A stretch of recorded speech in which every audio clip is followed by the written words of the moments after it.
Hello, Canucks fans, and welcome back to another episode of the Canucks Conversation, brought to you, as always, by the great folks over at Zephyr Epic. You can use promo code Hockey Season, capital H, capital S, all one word, Hockey Season. That will get you $5 off your order at ZephyrEpic.com.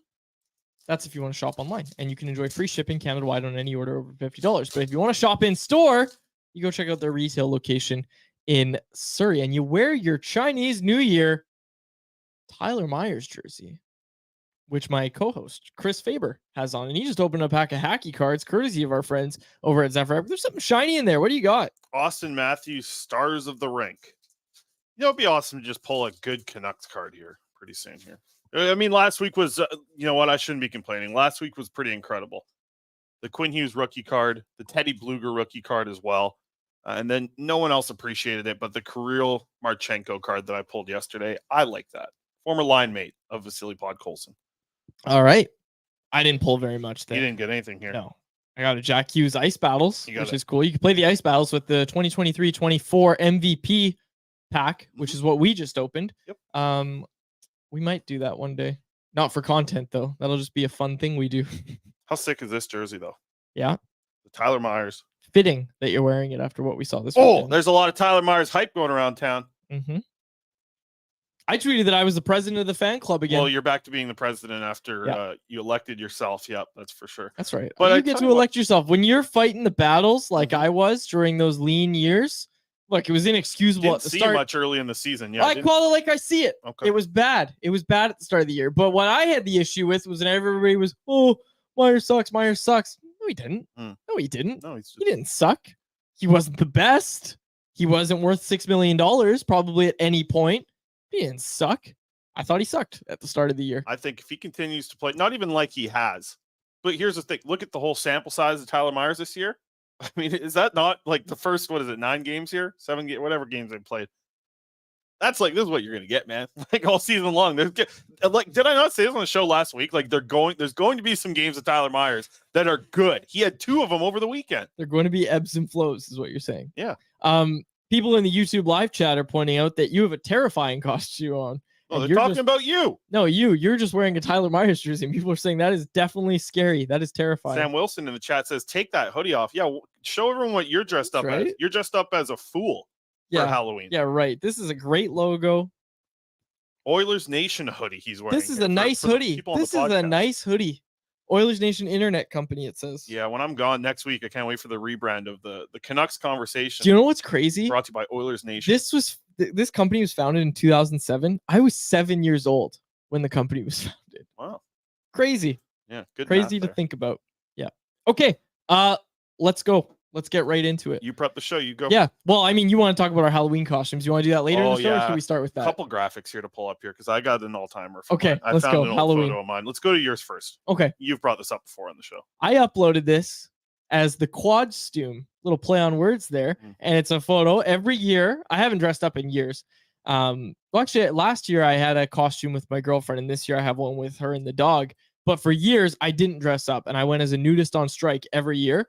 Because my grandpa never dressed up, but all the grandkids did. So me and him would go every year. My no and I, we would go as a nudist on strike. And when I say go, I just mean we would eat chocolate. No, I would just write nudist on strike on a piece of paper with a pen and tape it to both of us, and then we would take a picture together. We did that every year. This year was 2020. This was October 2020, and we were worried we wouldn't be able to keep the tradition alive because there's a photo like this every year from like 2014 to now. We have a photo every single year. We get one. That's good. I gotta say, what did I have at last time I went and visited you and Nono there at his place? What did I have? What? Those little lemon something. Lemon square. Some sort of Italian cookie almost. It was really good. Oh, it was really good. Yeah, this costume I like the history that you have behind it. But my costume here, this one costume of the school at Harewood Elementary. Yes, Poliwag. We've talked about this. So I was a Poliwrath, the Pokemon. This is a hula hoop, a blue tarp, and some artwork done by my mom. This is an all-time costume. Oh, it is. Okay, this is, if I could go back in time to a night where I knew I was living, it'd be this night. It'd be in this hula hoop. It'd be with this Pokemon costume. Number 1, the Poliwrath right there. and that won the best costume in the whole school because that was a As big it deal should've. back in the day. You remember? You remember this because it was a few days ago for you, but elementary school, it was a big deal if you won costume of the year for the whole school. Because when I used to do it, it's like you'd have the best costume of your class, and then they'd go up on stage. So I go waddling up on this thing because I'm in a hula hoop. Yeah. And that costume did how did low numbers. did that go to your legs? Low. I wasn't that old in this shot here. I mean, you can tell by my cute little cheeks. I still Yeah, you were only like 6'2" there. No, that was probably 10 years old, maybe 9 years old. Antagonist Jeez. has got it. Yeah, Harewood Bulldogs. Well, the thing at so I went to Harewood Elementary, which closed down because the school was bad. People were worried it was going to collapse a lot of the time. It was 3 stories high, so you had to go out, walk your way. We were all in good shape, good calves. And back at Harewood, we didn't have matching jerseys. So for football, we had to be like the Harewood Hurricanes. Oh yeah. Then we were like the Harewood Dogs for another one, and then the Harewood Cyclones for another one. Like, because we didn't have matching football, basketball, and volleyball jerseys, so we had 3 different logos there. School shut down. We were the Bulldogs too. My elementary school. Oh yeah. The same elementary school as Joe Sakic, actually. Yeah. Did they rename the school? Joe Sakic school? No, they didn't. Because he's got Joe Sakic Way, right? That's the thing, that's by Bill Copeland Arena. Right. Fine folks out there in Bill Copeland. Almost as good as the folks on the island. Let's get to our poll question very early. It's kind of the talk of the hockey world right now, and I thought it would be fitting to make it our poll question, as always, brought to you by the great folks over at Atlas Goods. Go to atlasgds.com, use promo code CC15 for 15% off your first order of pop rinds. These are the best fresh pork rinds straight from your microwave or air fryer. They're like pork rinds you've never had before. Shop local. Popcorn. Locally owned and operated. It's like popcorn mixed with pork rinds, and it's fantastic. Go check it out.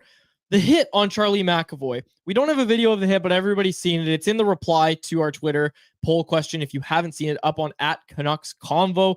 The hit in question is Oliver Ekman-Larsson standing in front of his own goal crease, and Charlie McAvoy, Bruins defenseman, coming down, and the only word to describe it is predatory. Like, lines him up, has a good second to glide right into him.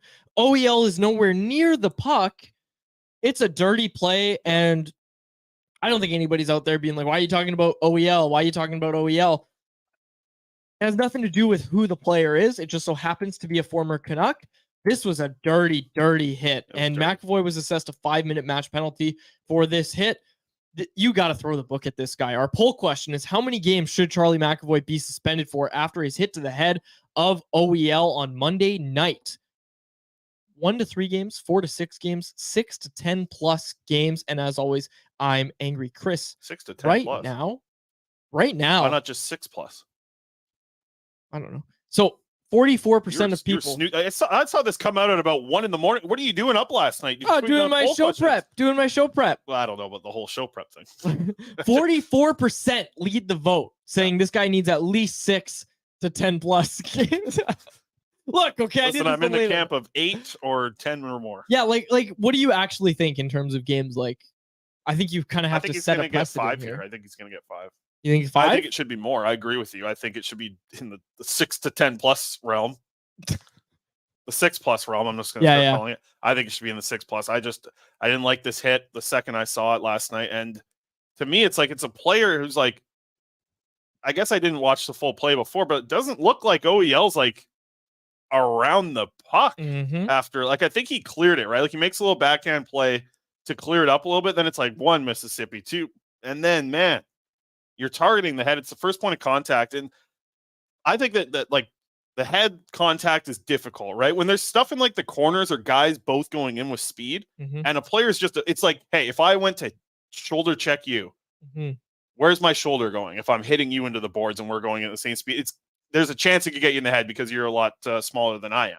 So like those type of situations, yeah. But this is like coming at a guy, lifting with the shoulder right into the head as the first point of contact. Yeah. I just thought it was a disgusting play. Like, that's not hockey, man. You need to that's not hockey. You need to set the precedent here. Yeah. If you're the NHL, and I think for that reason, I think he should get at least 6.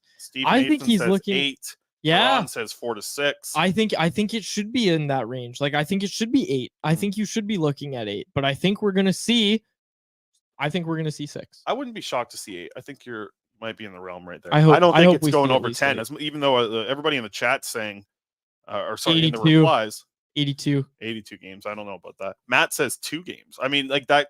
I don't know if Matt's thinking about the play or if Matt's what he expects the NHL to do. Oh, here, right? yeah. I think that's my That's question fair. because it could, like Matt might be correct here in the chat. Like it could just end up being 2 games. It wouldn't shock me. I think that's the struggle with some of the NHL suspensions, right? Like, is it almost every time you're like, oh, wow, that's how many they got? It like the plays just, this is the time, like we've been saying this for years, man. Like they do have to set the precedent of moving forward here because like, this isn't hot. Like this is bad for the game.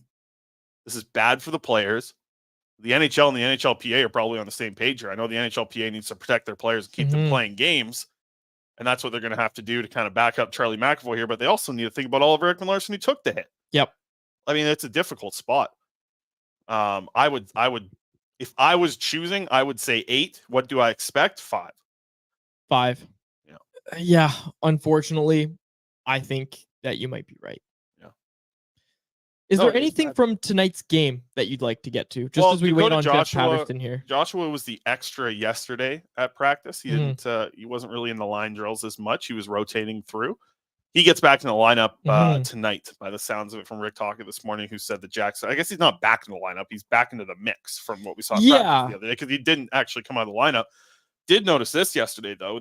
Rick Talker had a long chat with Dakota Joshua before practice yesterday. I wrote about it. They were chatting about it, and you know, I'm sure that there's some things that the coach wants to see from Dakota Joshua. He wants to see the drive that Nils Hoglander is bringing. And I don't know if you saw this. If you get a chance, there's been a Swedish reporter at the rink the last couple days, and he's just he's been writing. He talked to Elias Patterson. He talked to Nils Hoglander. I want to get the reporter's name because he's a buddy of mine. Is he? Yeah, Sjoberg. Henrik Sjoberg. Oh, he's here from Sweden. Yeah, I've seen him around. Yeah, I've talked to them about Swedish stuff before. Yeah, I sat with your seatmate, Tommy. I tell you, you and Tommy. Tommy and I are gonna warm up to each other. Tommy's coming out for drinks on Friday night. Hell yeah. That'll be where I warm up to Tommy. He's excited. Oh yeah, you will. You get a couple of those Coke and Rums in you. That's right. Okay, Greta. We got to get to Greta because Jeff Patterson is standing by, and he is brought to you by the great folks over at Greta, the home of our electric watch parties. Greta is Canucks Army's spot to catch the game throughout the season, playoffs, and also our place to chill in the off season. Let's bring him in, Jeff Patterson of Rink Wide. Jeff, how are you today? Good. I brought some reading material just in case the segment doesn't quite go as expected.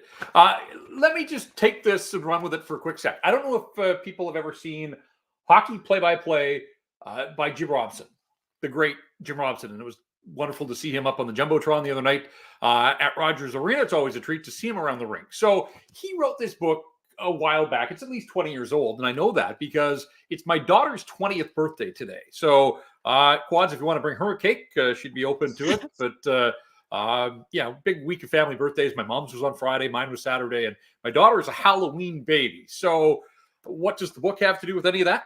Jim Robson wrote this book and basically told a story about each of the road cities around the NHL, and it included all sorts of game notes. Again, you can't really see all this stuff, but it's a cool book.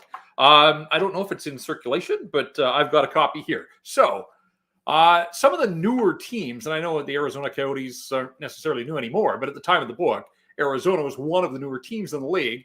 And so Jim got John Shorthouse to donate game notes and recollections about some of the early games in a few of the cities, and Arizona was one of them. So again, I'm going to hold this up here, and you can see Shorty's game notes.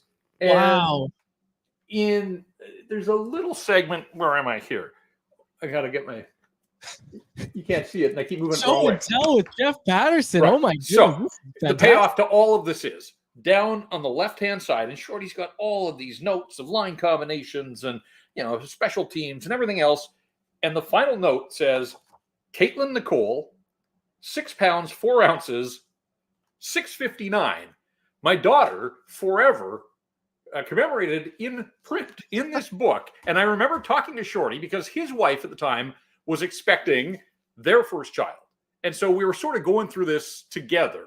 And he wanted to know. And so in one of the intermissions, I remember from the moment, I waited till the delivery was actually through and that my daughter was in the world. And then I picked up the phone and I gave Shorty a call and passed on the info. And he announced it on CKNW over the air. Her birth announcement was made that night, Halloween night of 2003. So there you go. There's my daughter/Canucks connection story of the day. That's amazing. That is such How a are you going to follow that up for next week? Yeah. Though?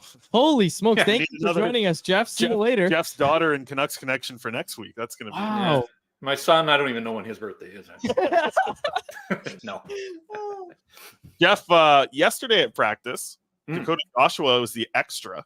Yeah. Today it looks like he's drawing back in from the sounds of Rick Tocchet saying that that Studnicka and Juleson were going to be healthy scratches. Are you surprised at all that we aren't going to see a little mix into the bottom six there to kind of grow some competition between these guys? Because I know you saw this yesterday as well. Quite a long conversation between Rick Tocchet and Dakota Joshua before practice as well. Am I surprised? No, only because I think in sports so often you don't see a coach go away from a winning lineup. And the Canucks are winning for the most part. I know they lost in overtime the other night, but they played well.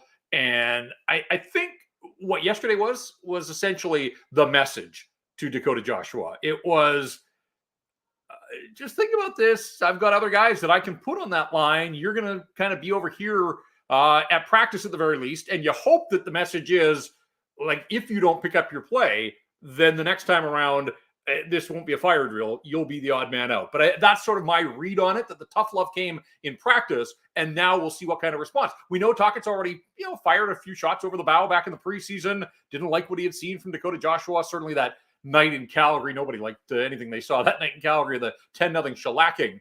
But there was a response from Joshua. Now, if you're a coach, you don't want to have to be pushing that button, every other week or even once a month. This is the NHL, and you want to believe that guys are going to battle for their spot in the lineup. And let's be honest, it has been pretty quiet. Joshua scored the 8th goal in an 8-1 win on opening night. There's not a ton of glory in that, but he did at least find the score sheet. But really, since then, there hasn't been a lot to his game. And I know that it may not be in his DNA to run guys over and sort of be that physical force that Tocchet wants him to be. But on this team and the way it's constructed, there aren't a lot of big bodies. He is one of the bigger bodies. It's the role that he has to play. And so it's in there. He's just got to find a way to bring it. So I think the message has been sent. Now let's see what the response looks like tonight. Do you think there's anybody else on this team? Like, who's the next guy to get a message sent to them? Who's the next player that needs one? Yeah, I mean, people would look and say, hey, Beauvillier has done nothing, and he hasn't offensively, but the coach has praised his performance, and I would agree. I think the last couple of games, he's been more noticeable. I think the first 4 games really was a struggle for Beauvillier, and it was a quiet preseason as well. So maybe it's an adjustment to bottom 6 for a guy that has primarily been a top 6, at least a middle 6 forward throughout his career. But I do think the effort level's been there and on the forecheck, generating a little bit of offense, baby steps. But, is there a message to be sent? The message, he's getting promoted. He's going to play with Suter and Garland on, a third line, and we'll see what that looks like. Nashville's not the biggest, meanest, roughest team in the league, and so I think you can get away with that sort of line against a team like the Nashville Predators. I'm not sure that you want to go with that kind of line against a handful of opponents around the National Hockey League. So, there are a bunch of guys in that group, but Nils Hoglander seems to have responded, and I love the little bit of insight that Tocchet gave us yesterday about the work that he's done in the video room with the Twins. And people wonder, like, they see Daniel and Henrik out on the ice, and it's great to have Hall of Famers around this team, but that's a tangible takeaway of what they're doing to help some of these guys. And imagine just getting to spend video sessions with a couple of guys who have their plaques in the Hall of Fame. That's what an opportunity. So I'm sure it's not lost on Hoglander. He looks like he's making the most of it. There is some internal competition. There's no doubt. The question is, when Teddy Blueger gets back, somebody's coming out of this lineup. Even if they're all playing well, Blueger's going to get his opportunity. So I'm really curious. But I asked Tocchet today. It was the same answer essentially as Friday, that any day now he's going to be on skates, but almost another week has gone by. And this really, it's going to turn into more than a month-long injury for Teddy Blueger, which is unfortunate for him. But when he gets the green light to get back in there, he's going to help the bottom 6. Certainly, he's going to help the penalty kill. Ilya Mikheyev is going to start to get some penalty kill time as well. So, I think that's encouraging that there are a few pieces of the puzzle, as Tocchet likes to say, that aren't in place yet with this hockey team. And through all of it, they're 5-2-1. Jeff, we're 8 games into the season now. We've seen some games from Tyler Myers where haven't been great. We've seen some games from Tyler Myers that make me want to put on his jersey and say how excellent he's been over the last 2. 8-game sample size. Do we just see this 10 times over as the season goes on, or do you think that there's actually going to be some sort of an adjustment and Myers is trying to make that? And we've seen that in the last 2 games. Where do you think it goes from here with Tyler Myers? I think at this stage of his career, Chris, you just have to accept that there are going to be mistakes. And when you're 6'10" on skates, they're loud. People are drawn to him because he stands out in a crowd. And so, right or wrong, that's just the physics of the situation. He's a tall guy and you can't look away. Now, I hope the mistakes aren't as loud as they were that night in Tampa, where they were so egregious and they wound up in the back of the net. And I mean, that's a caustic combination right there, that you could make the mistakes. They're not always going to wind up in opposition goals, but that night, I mean, they were dreadful mistakes. So lower the volume a little bit on the mistakes. You hope that the team around him plays with better structure and can insulate some of those mistakes, and ultimately that the goaltenders can be the last line of defense. But I just think at this stage of his career, this is who he is. He has some issues processing the speed of the game. And then in saying that, he makes the play to step up and, pick off a puck and go the other way and score shorthanded the other night. And it looked like a massive goal at the time to put the Canucks in front. So, I like the fact that he has 2 goals already on the season after he'd scored just 1 last year, but he's not here to generate a ton of offense. They've got other guys to do that. For Tyler Myers to be a successful night at the office, it's just kind of mitigate the mistakes, keep the volume down around your game. And so, yeah, I mean, we're probably looking at that what we've seen in these first 8, we're going to see some sort of replication as the season goes along. You just hope that the mistakes aren't as pronounced and as painful as they were that night at Amalie Arena. Jeff, this weekend when you were pondering some things, in Patterson's point, you wrote about why the Canucks below average PK percentage doesn't tell the whole story. You went right after it. You took this topic on the day after they gave up those goals against the Rangers. Talk more about that. I still, like a few days beyond that, I still kind of chuckle to myself when I think of who has scored the power play goals against the Vancouver Canucks this year. Connor McDavid, Leon Draisaitl, Ryan Nugent-Hopkins, Nikita Kucherov, Mika Zibanejad, Artemi Panarin, and Adam Fox. There's 7 of the 8. The other was Nick Paul. Like, we're talking about an absolute murderer's row of like the best of the best in the National Hockey League. Those guys are getting theirs, whether it's against the Canucks or anybody else. And so there's no shame in giving up a power play goal to those guys that I just rattled off. Like, that's what they do. The Oilers had a power play last year that historically good. The Rangers were in the top 10. Florida was in the top 10. Tampa was in the top 10 last year. So they were never getting out of this first 8-game segment unscathed. They just weren't. And that has nothing to, even if they had been middle of the pack and we hadn't been talking about the penalty kill for years, those opponents, those players were going to light the Canucks up. And so the good news through all of this is last year it would have cost them games outright, but they won that game in Edmonton when they gave up a pair, and they got a single point the other night when they gave up 3. The Rangers scored 4 goals the other night, and on 3 of them, the Canucks had 3 players on the ice. Like, that's not going to happen very often. It's just the law of averages would tell you. So Saturday was a bit of an anomaly that, yes, they gave up 3 power play goals, but 2 of them are 5-on-3s. One's with Roenick flipping the puck over the glass. Again, that's not going to happen an awful lot. And too many men when you're shorthanded, you don't see that every day either. So I pointed in the column to some examples already where I think the power play has risen to the challenge and helped them, eke some victories across the finish line, something that we couldn't say about the penalty kill a year ago. And I mentioned Bluger and Mikheyev. Like, I think they're going to be added to this. That's just more insulation for the penalty kill. So, yeah, 74% doesn't look good. It kind of harkens back to what we've seen the last 2 years. But I don't know about you guys. It feels different when I watch these games. And again, in certain moments, like last week in Nashville, third period, they had to kill off those 2 late power plays. I think last year they would have been buried in that game, but penalty kill rose to the challenge. So, yes, 74% doesn't look good on paper, but it's not all doom and gloom. And I do think that it is going to hit its stride here. So I'm bullish on this penalty kill. That's 74%, which, there's no way I could have said that a year ago. I think it still feels better than 60. I think that might be part of it as well. We're like, even though it's only 74, but you're right. Like, the 74 doesn't feel bad. I don't think that's so much as I joke about it. I don't think it's so much about how bad it was last year. Well, and it was 80 until the Rangers put a dent in it. But again, 2 5-on-3s. Like, context matters here. That you play really good teams, and the Rangers are a hell of a team, and they went and beat Winnipeg again, so they're up to 5 straight wins. The top end that they can roll out there on the power play, it's going to torch some teams, and it did on Saturday. But what I liked is ultimately it didn't cost the Canucks fully the full 2 points. They were still able to get something out of that hockey game. Jeff got a question here in the chat from Karan, who asks, how does Nils Hoglander get a chance in the top 6? What would be your answer there?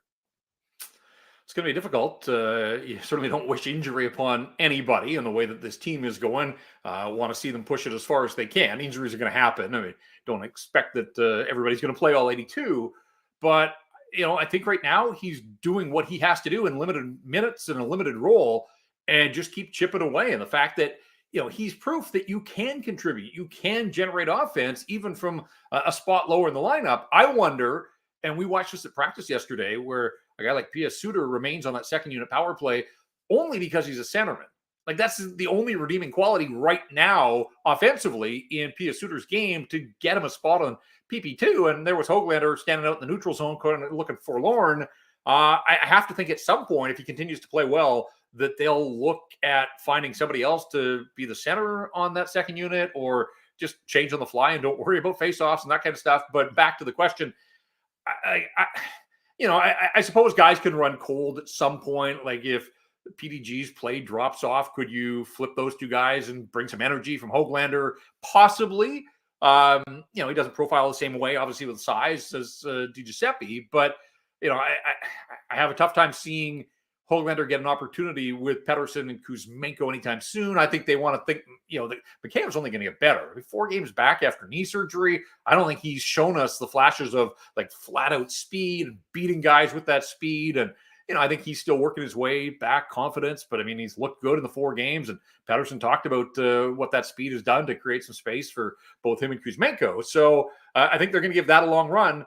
Sometimes it's just a numbers game. I'm not sure that I have an answer outside of an injury that's going to allow a guy like Hoglander to make the jump higher in the lineup right here, right now. But if he's playing the way he is, what a bonus for the Vancouver Canucks to have that sort of player lower in their lineup. And I know last week we talked about him, and I said, like, it's great that he's hustling and all that kind of stuff, but, I need to see some sort of bottom line. And then he went into Nashville. I think I was on with you guys last week before the Nashville game, went in and scored there. I love the fact that he's, middle of the ice, tough area, tipping a puck, and the hustle has been there throughout. And again, come back to the work he's doing with the Twins. But I like the fact that of those guys in the bottom 6, now he's got something to show for his efforts. He just needs a little bit of company in that regard, get a few other guys to find the back of the net. Absolutely. Karan, one of our regular texters, says, thanks for the answer, J-Pat. I appreciate it. Jeff, one answer I want from you. From your years traveling around, what's one meal? If I could just teleport you to that spot and you could have one meal from the road, what would it be from one of these great cities you got to travel to? There are a lot of options. You can't go wrong in New York City. There's a billion options there. The one place that I didn't get a chance to go back to that I really wanted to was a rib joint in Dallas called Pecan Lodge. And write it down, because if you get to go on that trip to Dallas, and Drance is on it. Drance has the coordinates. He was the one that led me to Pecan Lodge. It was lunch. We roll up. We got like an Uber to Pecan Lodge. Honest to God, people were lined up around the block. Like, people say, oh, places lined up. No, they were lined up around the block. And this place they serve ribs like you have never seen. I'll date myself with the Flintstones reference, but like the ribs on the roof of Fred's car. Insane. Like, I can't really even do it justice by describing. You can look it up. If you're ever there, definitely go. So Pecan Lodge in Dallas, without a doubt, was one that I loved so much that I wanted to get back. And then COVID hit and came off the road, and I haven't traveled since. But if I ever find myself in Dallas, I definitely will be looking up Pecan Lodge. So make note of that one. And there are lots of others. There's so many great cities and so many great restaurants. But all these years later, that is definitely one that has stuck with me. I think I'm still full from eating lunch at Pecan Lodge. I'm looking at the menu here. If you're still full, you might have had the trough. Seriously, that is a menu item here on the Pecan Lodge. Wow. They sell you lunch by weight, I believe. Yeah, Is how. Yeah. right. Yeah. Yep. Wow. So you just You know load up. what they do in the South so well, and this is when I saw this in Nashville, it's the sides, right? It's mac and cheese done the right way. It's cornbread done the right way. It's salad that has, a quarter of the salad's about vegetables. The rest is just other stuff to fill it up. They do it right in the South down there, that's for sure. And this is what I had in Nashville that I loved was banana pudding. I've never really had banana pudding before. It was excellent with the little biscuits on top. Oh, all right. Well, my one quick Nashville, the first time I ever went, and it's an amazing city too. And I know lots of you guys were there for the draft, and but I went to some barbecue joint, and the special was like the 3 meat special, and I was like, oh yeah, I'm all in on the 3 meat special. The 3 meat special was certainly 1 meat too many, and arguably 2 meat. Like it was so much food. It was like a ridiculous amount of food, but it was so good. So I don't remember the name of that place, but the mountain of food that they served up was enough probably to feed a family. I was there on my own, ate well, probably didn't sleep well that night, but yeah, there is so much good food out there, no doubt. All right. We're going to sing God Bless America to take us out here. Thanks, Jeff. Thanks for joining us. Appreciate it. Hey, well, hold on before Jeff. Jeff, appreciate you coming on here on the show. It's been a blast for me to be able to have you on as a guest. That's right. This will be my last spot with you, but not actually working with you because we got rink wide together later this week as the Canucks face San Jose. Me and Jeff going to be burning the midnight oil. That's right. Later this week, a 7:30 start. Bringing in the big boy for a game against the Sharks. Only the best for a game against the Sharks, I think, is how we're selling that one. Well, I guess I got to be positive about the Canucks. We set it up pretty well here with the Sharks on Thursday, so that should be good. All right, guys. Thanks, Jeff. Yeah. There he is, Jeff Patterson. If I've ever been, I think you're Tuesday regular. That seems, but you know what? I don't do. If I've ever been hoping for a Canucks loss, it's that night where you are announced as a Canucks employee and you have to go face the music if they put up a stinker in San Jose. I tell you, I don't know if you've seen, I haven't watched a San Jose game yet. No, I did. I watched San Jose play Anaheim, I think, earlier this year. Yeah. But I've seen a lot of the highlights and a lot of the games that I'm watching here of the highlights anyways of San Jose. It's just, that is such a bad team. I think I saw an article today. I don't know who wrote it, but it was it was a YouTube video. I saw it actually when I pulled up YouTube today, it was this team that I cover is absolutely embarrassing. San Jose Sharks. And I was like, damn, dude. They still haven't had a win on the year, right? No, they're haven't. 8-1 on the season here and just absolutely getting. Do you know what they're not doing in San Jose? What's that? Bring in the noise. San Jose has only scored. Hold on. I got to get this. They've only scored more than 1 goal in a game once. Oh man, they've scored what's their goal one total or on the less year? goal. Don't they have 9 goals on the year? So they've got 9 games played. Yeah, they have 9 goals for. Yeah, I thought it was 9 goals. That's wild. Oh, that's so bad, man. That is. They've been shut out twice. They've scored 1 in. Doing the quick numbers here. 6 games they've scored 1 goal. 1 game they've scored 3 goals. Oh man. If the Canucks, that's, and they got some days here to prepare for the Canucks. They haven't played since Saturday, so they've had some days off. They're waiting for the Canucks to come in. Hey, trap game right there. Okay, all right, let's move on. BC Lions got some business to take care of. Here we go. BC Lions. The BC Lions are fired up. You and I are fired up. Let me get this on my right. This is the way I do it when I'm in the arena. Quads, when I'm in the arena. Yeah. First down. That's all I'm doing. First down all the time with this claw here. BC Lions, bring the noise, fill the dome. Home playoff game on Saturday, November 4th. That's this Saturday. Yes. Quads. This Saturday, November 4th at 3:30. Tickets are on sale now at bclions.com. Check this out, Quads. Check this out. Peep this. That's what you kids are saying nowadays, right? Peep this, Quads. They start at just $30, and kids 17 and under can get in for $15. They got those cold cups in BC Place. And I was here listening to something on Donnie and Dolly. The attendance hasn't been this high since 2014. As it should be. They're doing good stuff out there. They are. But me and the Lions games, I gotta tell you. Don't say hi to Chris if you see him after the fourth quarter. Don't come up to me in the Lions game if more like in the second quarter. It's those cups. Those cups keep your drinks so cold. Those cups. Those the silver cups. I had them in Seattle when I went down for the baseball game, and I was like, man, I wish they had them here. Then the first Lions game I go to, they got them there. They got them. Okay. And they trick you because you can't buy 2 drinks at the game, right? Mm-hmm. You can buy 2 little drinks. You can't buy 2 big drinks. But like with the cold cups, you can sit on a couple big beers. Avoid the lines. You know what I'm saying, right? I do know what you're saying. Right. Anyone else? Let's get to it. Jeff Patterson. Good guy. Oh, no, our segment. Yeah. What are you talking about? I thought you got spooky season in here. What's this all about? Well, we'll talk about spooky season. It's part of anyone else because I got something else. But I Oh, want to hear from the chat as well. Oh, anyone else in the chat? Yeah. Yeah. So it's time for anyone else presented by DoorDash. It's our listeners' chance to get involved and hit us up in the YouTube live chat. Ding dong. It's also our listeners' chance to get 25% off and 0 delivery fees on their first order of $15 or more. That's right. For a limited time, our listeners can get 25% off and 0 delivery fees on their first order of $15 or more when you download the DoorDash app and enter code NATION25. That's all capital letters, NATION25 for 25% off, up to $10 value and 0 delivery fees on your first order. Offer valid in Canada, subject to change. Terms, of course, do apply. I got something to talk about, and we'll wait for anyone else's to pour in. Anyone else? Yep. Is anyone else noticing and somewhat tired of the conversations that surround, in this context, ex-Canucks, in the other context, just ex-players in general when they go to different situations and just the opportunity that some players are getting? Like, what I'm trying to say, Chris, is that opportunity doesn't mean you are a good player.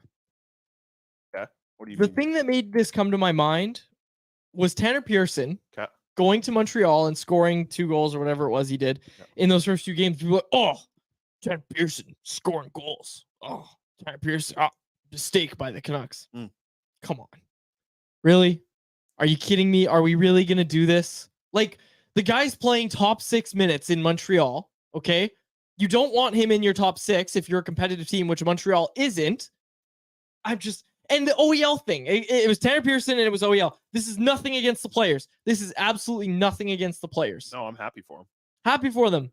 But this is what we dealt with in Vancouver for years, was bad players. Nikolai Goldobin, no offense, in spots to succeed. And hey, guess what? Watch it with Goldie. They did okay. Like, they did okay being thrown into these roles. Nils Hoglander, his first season in Vancouver, top 6 minutes, puts up a good number of goals, looking pretty solid as a top 6 player. Team tries to take a step forward. Hoglander's left behind. How do you think that is, Chris? I'll tell you what it's not because of. It's not because those players got worse than they were in the years before. It's that when your bottom line raises, everybody needs to raise their game and everybody needs to get better. So when you raise that bottom line, you are going to have guys that were maybe in your top 6 when you were bad, under the line, falling under the line. And then all of a sudden they're not playing with Elias Pettersson. All of a sudden they're not playing with JT Miller. And then what are they able to do? That's why what Nils Hoglander is doing this year is so positive to me, is that he's doing it and he's proving that he doesn't need to be with Elias Pettersson to find success. Like, he's finding success in other areas. That's what the Canucks needed to see from him. And I think the same thing is true of Vasily Podkolzin. For now, you really want to see Vasily Podkolzin.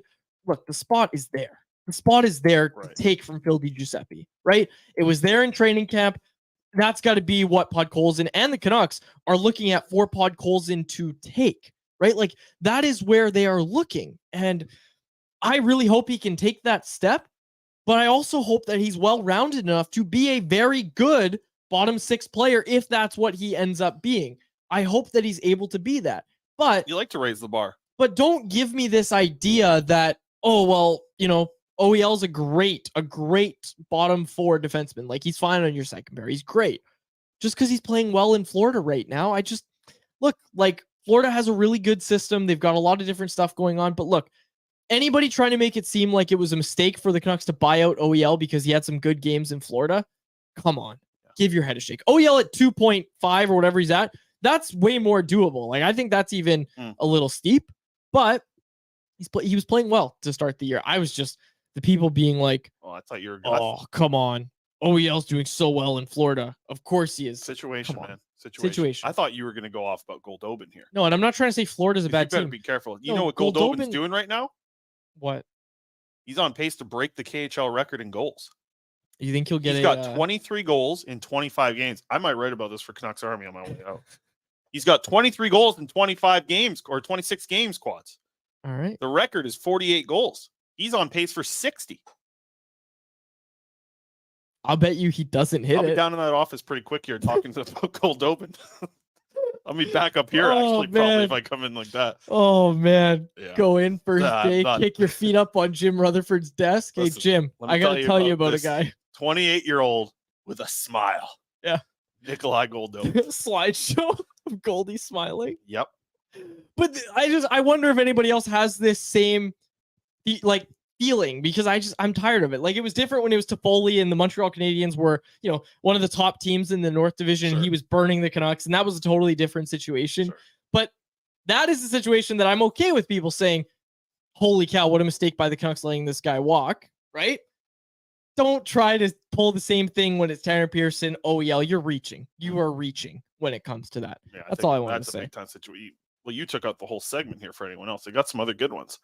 Lisa asked, anyone else, are you going to post any Bert Halloween photos on his Instagram account? I Bert's think got his so. own Instagram Yeah, account, it right? looks like he's got a costume. Yeah.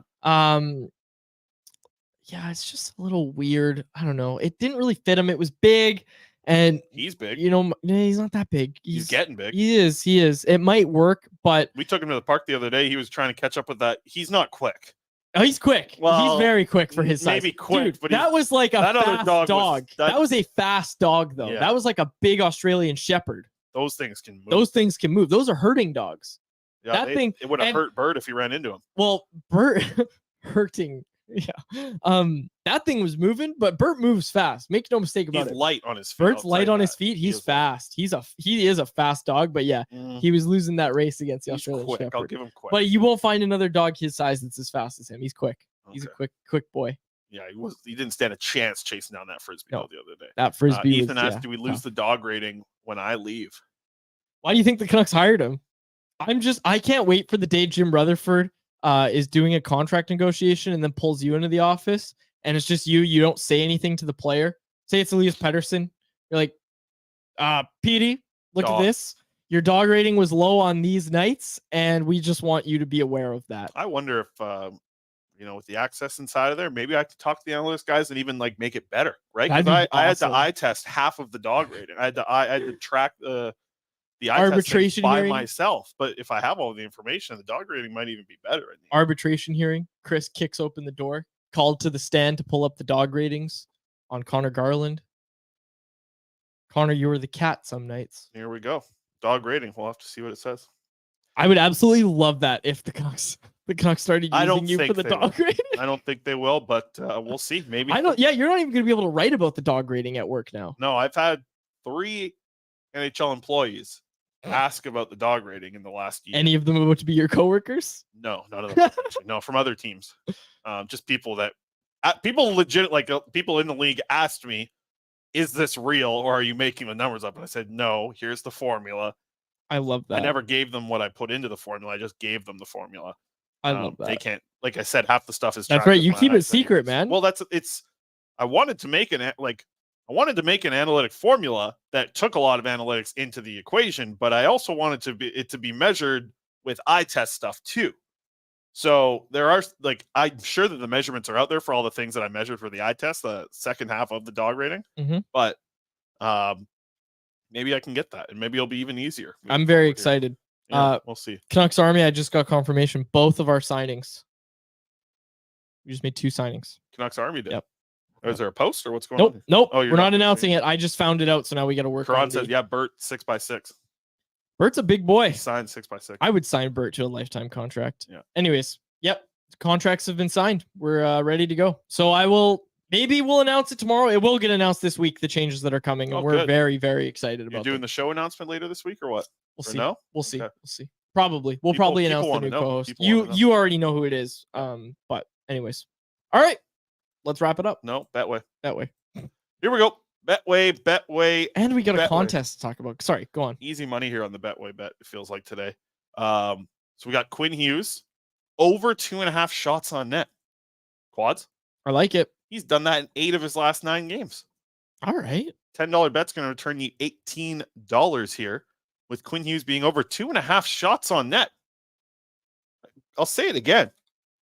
Quinn Hughes, 2.5 shots on net on Betway. Why is it 2.5? Was it 3.5 before? No, I mean, this is just, it's really low. Like, Quinn Hughes gets a lot of shots on net. They're giving you 2.5. They're giving you, Betway bet of the day. Is this Nikhil's bet of the day? Because I know he's actually a lot smarter than I am. Nikhil is good on the bets. I know he's good on the bets. He's good. Is this his bet too? I don't know. I feel like we're on the same page here. I haven't read what he wrote. I think we might be on the same page, but he's averaging 3.25 shots on net so far this season. Okay. Living in that kind of. I like it.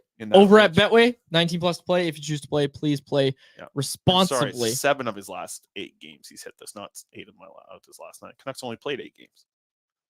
All right, we got a question for everybody. Oh yeah. Vancouver is playing Nashville tonight, and we want to know who's going to score the first goal for Vancouver. If you nail it, you could win a $25 gift card to the 4 Winds Tap Room located at 72nd and River Road in Delta. Brought to you, of course, by our friends over at 4 Winds Brewing. This is the Light the Lamp. And speaking of light, their new light lager, 4 Winds Light Lager. Ask for it at your liquor store. Delicious. Easy drinking. 4%, beautiful. Go check it out. Enter this contest by following us on social media. Keep an eye out for today's show clip and comment who you think will light the lamp and score the first goal tonight. Winners will be contacted directly. Check us out at Canucks Army or Canucks Convo on Twitter, at CanucksArmy.com on Instagram, and Canucks Army on Facebook. Make sure you ask about 4 Winds Light Lager at your local liquor store, or have some delivered to your front door through the online shop at 4windsbrewing.ca. Okay, I got to work on this. People in the chat, they don't gotta. I appreciate everyone saying it and getting their opinions in. Make sure you do it on the tweet. Yeah, you got to do it on the tweet. You got to do it on the post. Then you got a chance to actually win, because we're not gonna be able to go back through this. When I said I have to work on this, I've noticed for some reason, I think it's because I go a long period without talking and then I have to talk. I don't know why. My voice has cracked at the start of basically every question I've asked anybody in the past week downstairs at the rink. Like JT yesterday asking for a comment on his Halloween costume. I was like, JT, do you have a question? Like, I can't make my voice crack, but it was like I was out of air by the time I started to talk. So I wonder if I got to do one of the old JT, you got a comment on your Halloween costume? Yeah, because for some reason I could talk so not normally here, but I think when you're speaking of, I asked Rick Tocchet today about his favorite Halloween costume over his life. What do you think? What do you think it was? His favorite Halloween costume? Yeah, what his favorite one he ever did was. What do you think? What do you think Rick Tocchet gives you? You know what Rick Tocchet could have pulled off really well? What's that? Bret the Hitman Hart. Back in the day with that mullet. His what he did end up saying was a pirate. He's been a pirate a few times. Oh, he could be a good pirate. And then, you know what? Rick, if you're listening to this, Rick Tocchet right now would make a really good Bret the Hitman Hart. Yeah. Like if he threw on the wig, he would look awesome. He would totally It's funny the way that I don't know if they posted the full interview, but and then somebody asked him like, "What's your favorite candy bar?" And then he's like, "Oh, now you guys are getting the good questions coming now." Like, he appreciated it. I tell you, man, City's gonna start to like Rick. And hey, and if they keep winning games, they're gonna love this guy. Read what Wyatt Arndt wrote at Canucks Army yesterday. Beautifully written about Rick Tocchet, and on a much more serious note. Marcus said Stone Cold. Yeah, that could pull that off. He could be Stone Cold. I think a couple of friends of mine that it's funny. A few of my friends, like I'm 30, a couple of my friends are starting to go bald, right? A couple of them are already there. Yep. And the first Halloween after a friend of mine goes bald, all of them end up being Stone Cold Steve Austin for the first Halloween, because they're like, I got the bald head now. Why not go for it? It's an easy costume. So that's good. That's an easy little costume. It's like me being Ricky from Trailer Park Boys. It doesn't take a lot of work. I can do it pretty easily. Yeah. And Burt Cam coming up. Yeah, people wanted the Burt Cam. He woke up a little to the camera. But he's back in the cage, eh? I thought he was out and about. He likes the cage almost too much. And I'm only gone for a few hours today. If I'm gone for a while, I'll leave him out and about because I want him to be able to walk around, of course. Right. But he loves that crate so much that it's like, I was with him today before I left, and I left pretty late today. He's out, yeah. He was not sleeping. He was just like walking around chasing his ball around. You know, he plays fetch with himself. You've seen that. Yep. He'll drop his ball, push it with his hand, and run across the room and get it, and he'll just keep doing that. Smart dog, yeah. And he keeps doing it, and he keeps playing fetch with himself. So, anyways. Did I tell you about my mom's dog I saw on the weekend? No. She's got this thing. It's a little button, and the dog presses it, and then this machine drops a treat. Oh, amazing! So my mom pulls it further and further away. Then you get it to the end of the house, and like all you hear, and it makes a boing noise when you hit it. So all you hear is like she's like, "Watch, I'll put it." He knows now. You can put it at the end of the house, and then he knows where to get the treat. He's an old dog too, and they say you can't teach an old dog You new tricks. absolutely can. Harley, man, he's good. He picked it up, and so all you hear from the other room is like boing, and then he comes like trotting in, boom, and then his treat comes poured out. It was a cool little thing. People in the chat, is Bert a rabbit? Yeah, I've seen this with a few people's dogs. Like I read about it online. Lisa says my cat plays fetch. Wow. Yeah, I've read about it online. Dogs that really like their crates, but like Bert didn't love his crate at first. Like obviously no puppy does immediately, right? They whine. Yeah. Right? Yeah. I mean he was pretty good. Like I to my neighbors one night I was like, hey, like if you hear any whining, it's just because my dog's getting used to his crate. Took him like a day to warm up to that thing, and now he like loves it. Like if he could shut the door by himself, he would. He'd say, "Leave me alone." Yeah. I mean, we've seen the Bert cam when he's out and about, and he's in the crate. You just can't see him because the door's open and he's hiding in it. But anyways, and your place is now puppy proof less, right? Like you had it puppy proof for a long time. Well, yeah, we had like a Grown up little though, pen. right? Yeah, he knows not to do anything bad now. Yeah, you don't need to. Yeah, he's good. Sam Rossi, I would make a good Kevin Owens would be pretty easy to do too. Oh, Kevin Owens, yeah. I never got a chance to like ask that or something to Bruce Boudreau because Boudreau was a big Kevin Owens fan. Yeah, big Chris Faber fan. Yeah, but I got a good fit tonight. I got a Halloween fit today. Nice. What are you wearing? I'm gonna wear this to the game and really commit. No, I've got a bright orange tie and a black shirt. What are you going as? And it's just a Halloween fit. Oh, I thought you meant like costume. No. I was like, I don't know that character. No. It's a Halloween colors and stuff like that. That's what I'm going to go with. I haven't done a costume in a couple of years. Well, I mean, COVID, it's not like no one was going out during Halloween and COVID, right? No, so I haven't been out to. Although you saw the photo of my Nono and I.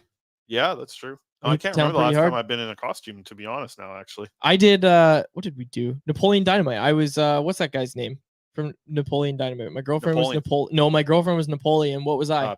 Pedro. I was Pedro, and she had the vote for Pedro shirt on. I had a bolo tie. Oh, it was awesome. This is the second year in a row she's going to have to paint a mustache on me because this year I'm going as a strongman from the circus. Do you know what I mean? Like I got the muscle suit and the what's it called? You know what I'm saying? The tights. The tard thing, unitard. Is that what it's called? Something like that. Something like that, right? Yeah. Then Bert's a lion. We got a good little costume. Yeah. Okay, we'll close it out there. For my co-host Chris Faber, my name's Dave Quadrelli. Thank you so much for listening to another episode of the Canucks Conversation. Woo! Canucks Conversation with Quads and Faber. New episodes every weekday, 1:30 across the board, except for Wednesdays, 1 o'clock. We'll see you there live on the Canucks Army YouTube channel. For more information, visit CanucksArmy.com. How about keep it to a thank you, Jim?